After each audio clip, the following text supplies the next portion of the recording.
শহরে কালবৈশাখীর দাপট। New town কারিগরি ভবন সংলগ্ন রাস্তায় ভেঙে পড়ল গাছ। নিউ টাউন ফুড ফেস্টিভ্যালের তোরণও ঝড়ের দাপটে ভেঙে পড়ল রাস্তার উপর। প্রবল ঝড়ের দাপটে শহরের বেশ কয়েকটি জায়গায় গাছ ভেঙে পড়ার খবর আসছে। গাছ পড়ে সদানন্দ রোডে যান চলাচল ব্যাহত হয়েছে। ঝেঁপে বৃষ্টি নামলো শহর কলকাতায়। আগামী 2-3 ঘন্টায় কলকাতা সহ দক্ষিণবঙ্গের 3 জেলায় ঝড় বৃষ্টি চলবে বলে জানিয়েছে হাওয়া অফিস। বজ্র বিদ্যুতের পাশাপাশি ঘন্টায় 50 থেকে 60 কিলোমিটার বেগে বইবে ঝোড়ো হাওয়া বলেও জানানো হয়েছে। আপনারা দেখতে পাচ্ছেন সদানন্দ রোডে ঝড়ের দাপটে ভেঙে পড়েছে তোরণ।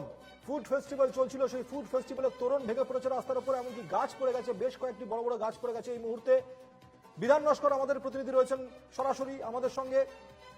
চলে যাবো বিধানের কাছে। বিধান, আমি তোমাকে জানতে চাইবো যে কলকাতা সমেত জেলাতেও কিন্তু যে পরিমাণে এই মুহূর্তে বৃষ্টির পূর্বাভাস রয়েছে, 50 থেকে 60 কিলোমিটার বেগে ঝোড়ো হাওয়া বওয়ার একটা আভাস পাওয়া গেছে হাওয়া দপ্তরের তরফ থেকে। পাশাপাশি এই মুহূর্তে আমরা দেখতে পাচ্ছি বহু জায়গায় রাস্তার উপর গাছ উপড়ে পড়েছে। জেলার খবর কি? কোথায় কোথায় লাল সতর্কতা জারি করা হয়েছে? হাওয়া অফিস কি বলছে? একেবারে দেখো, হাওয়া অফিস যেমনটা সতর্ক বার্তা দিয়েছিলেন সেই অনুযায়ী কিন্তু একেবারে দেখা যায় যে একেবারে আজ সন্ধ্যার পরেই কিন্তু ঝোড়ো হাওয়া, একেবারে সেই ঝোড়ো হাওয়ার দাপটে একাধিক জায়গায় গাছ ভেঙে পড়ছে, কোথাও তোরণ ভেঙে পড়ছে। একেবারে তোমাকে বলে রাখি যে নিউ টাউন কারিগরি ভবন সংলগ্ন রাস্তার উপরেই একেবারে বড় বড় গাছ ভেঙে পড়েছে এবং সেই গাছ ভেঙে পড়ার কারণে অত্যন্ত ব্যস্ততম রাস্তা পাপুরজি থেকে নিউ টাউন বিশ্ববাংলা গেট যাওয়া এবং আসার যে রাস্তা, সেই রাস্তার উপর গাছ ভেঙে পড়ায় যান চলাচল সমস্যার মধ্যে পড়ে।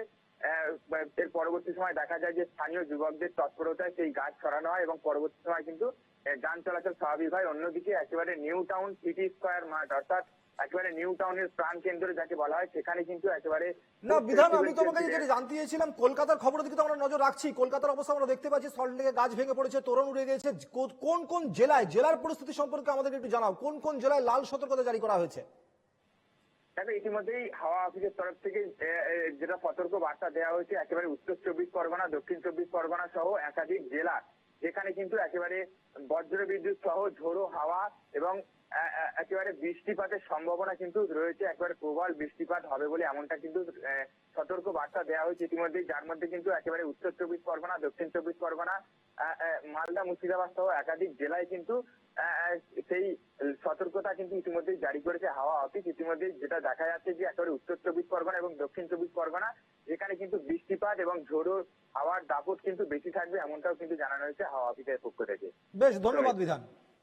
আমি চলে যাবো এই মুহূর্তে আমাদের অপর প্রতিনিধি দেবারতী ঘোষের কাছে। দেবারতী, 50 থেকে 60 কিলোমিটার বেগে ঝোড়ো হাওয়া বইতে পারে বলে আবহাওয়া অফিস জানাচ্ছে। হঠাৎ করে ঝেঁপে বৃষ্টি, কলকাতায় কালবৈশাখীর দাপট, কি ছবি উঠে আসছে?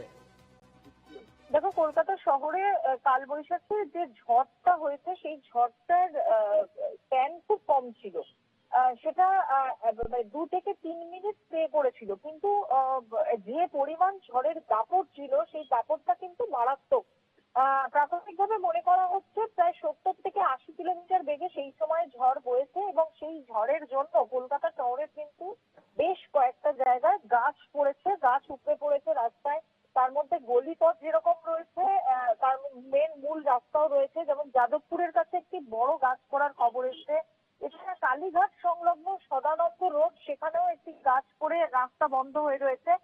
যেমন আমরা জানি রবীন্দ্র সদনের কাছে একটি গাছ পড়েছিল, কিন্তু বেশ কয়েকটা জায়গায় গাছ ইতিমধ্যেই কলকাতা পুরসভার লোকজনেরা সেই গাছ কেটে রাস্তা পরিষ্কার করে দিতে সক্ষম হয়েছেন।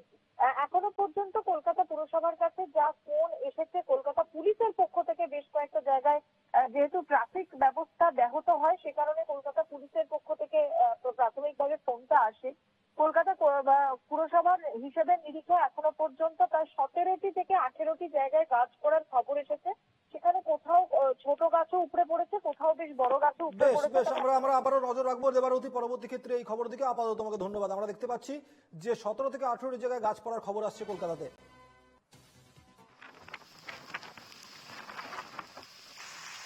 আরে এখানে তো খুব আটকে গেছে, তো কি আর করতে খুব দুয়ারি করতে।